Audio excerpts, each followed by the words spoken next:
ako sa katahimikan, sa sulok ng alaala. Sa tabi ng hapon, doon ko siya nakita.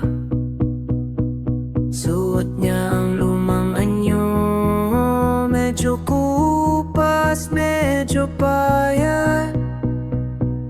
At sa kanyang mga mata, may tanong na di ko na maalala. Nag-usap kaming dalawa sa bulong ng nakaraan, parang daong nalaglag na di ko na nasundan. Sabi niya, nakalimot ka ba o sadyang lumayo ka lang? Sagot ko, di ko intensyon, kailangan ko lang lumangoy sa hapos ng buhay.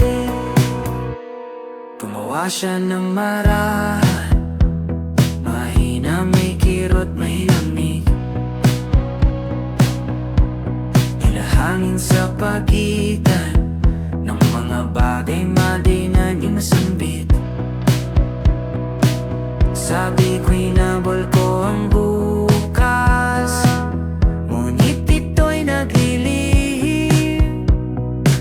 Sabi niya, hinawag ng paglago, pero ako'y naiwan sa dilim. Nag-usap kaming dalawa sa gitna ng katahimikan, parang orasan na humihinto. Kapag tanong ay walang kasagutan, sabi niya, kung matakbuhan mo ako, mananatili ka ba sandali? Sabi ko, hinanap ko rin ang payapa, pero natakot ako sa pananatili.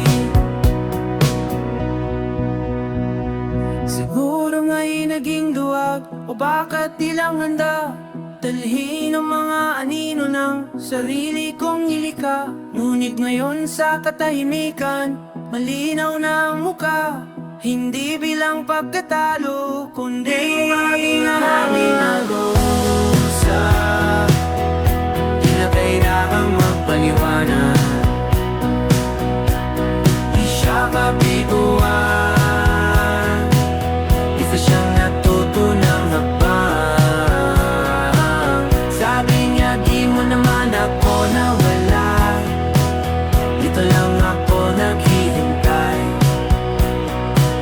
Sabi ko, naalala na kita, at sabay tayong lalakad muli, para sa tahimik na usapan, kasama ang dating ako, hindi para balikan, kundi upang muling buuin ang buo.